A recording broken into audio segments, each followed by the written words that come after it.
कई दिहाइयां गुजरने के बाद ये बात सामने आई है कि मशहूर ज़माना बॉलीवुड फिल्म मुग़ल आज़म में अनारकली के किरदार के लिए मधुबाला से पहले हिदायतकार के आसिफ ने शहनाज नाम की एक खातून का इंतखाब किया था।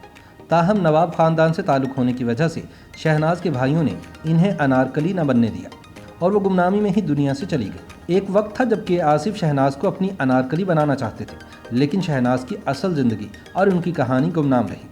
उनकी कहानी उस वक्त मंजर-ए-आम पर आई जब उनकी बेटी ने इसे किताब की शक्ल में दुनिया के सामने पेश किया। शहनाज की बेटी कहती हैं, मैं अपनी माँ से कहना चाहती हूँ कि मैंने आपकी उस घुटन को दूर कर दिया है जिसे आपने पूरी ज़िंदगी बर्दाश्त किया। मैंने आपकी अधूरी कहानी दुनिया को बता दी है। 5 अगस्त सन 1960 में रिलीज होने वाली बॉलीवुड की सबसे कामयाब फिल्मों में से एक मुग़ल आज़म में अनारकली का किरदार मधुबाला ने अदा किया है, लेकिन इस किरदार के लिए फिल्म के हिदायतकार के आसिफ ने मुतादिद अदाकाराओं का ऑडिशन किया था। शहनाज की किस्मत अगर साथ देती तो आज शहनाज मुग़ल आज़म की अनारकली होती। ये कहानी उसी शहनाज की है जो भोपाल के नवाब ख़ानदान में पैदा हुई और कम उम्री में एक नामवर सियासी ख़ानदान में शादी के बाद मुंबई आ गई, जहां इनकी दोहरी ज़िंदगी का सफ़र शुरू हुआ।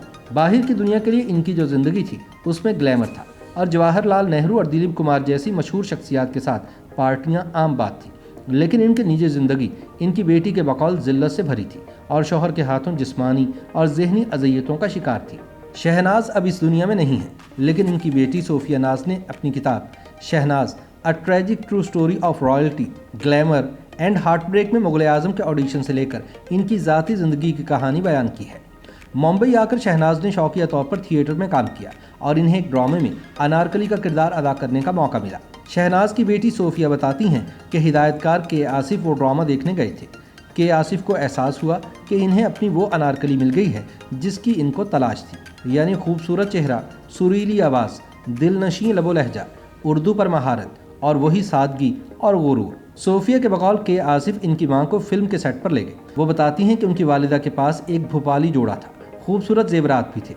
उन्होंने वही सब पहनकर ऑडिशन दिया। स्क्रीन टेस्ट के दौरान उनकी कम अज़ कम 200 तस्वीर उतारी गई। दिलीप कुमार भी सेट पर मौजूद थे, लेकिन ये खूबसूरत ख्वाब यहीं ख़त्म हो गया।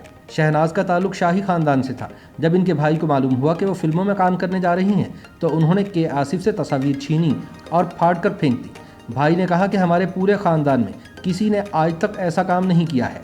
उन्होंने कहा कि कहाँ नवाबों की दुनिया और कहाँ फिल्मी दुनिया। ये कहकर उन्होंने के आसिफ को भगा दिया। शहनाज मुग़ल आज़म में एक ऐसी लड़की का किरदार अदा करने जा रही थी जो शहंशाह अकबर को चैलेंज करती थी, लेकिन असल ज़िंदगी में वो अपने घर के मर्दों के फरमानों को सहते सहते मर गई। उधर के आसिफ की फिल्म ताख़ीर का शिकार होती चली गई।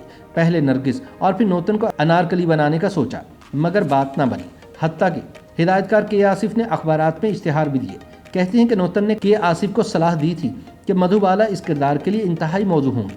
के आसिफ के जहन में अनारकली का बस एक ख्याली चेहरा था जो मधुबाला से मुशाबहत रखता था।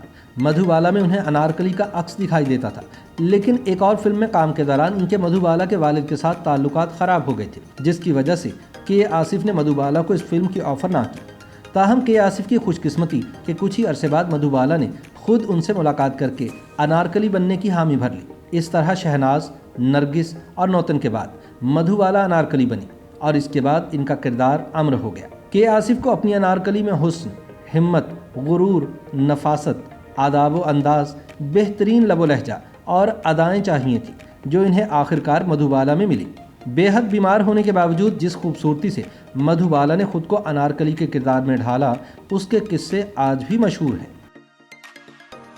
YouTube पर गूगली न्यूज देखने के लिए youtube.com की सर्च बार में गूगली न्यूज टीवी टाइप करें। गूगली न्यूज के पेज पर सुर्ख रंग के सब्सक्रिप्शन वाले बटन पर क्लिक करना ना भूलिए। YouTube पेज पर अपलोड होने वाली वीडियोस से बाखबर रहने के लिए बेल आइकन पर क्लिक कीजिए। आपको हर नई वीडियो के बारे में नोटिफिकेशन मौसूल हो जाएगा।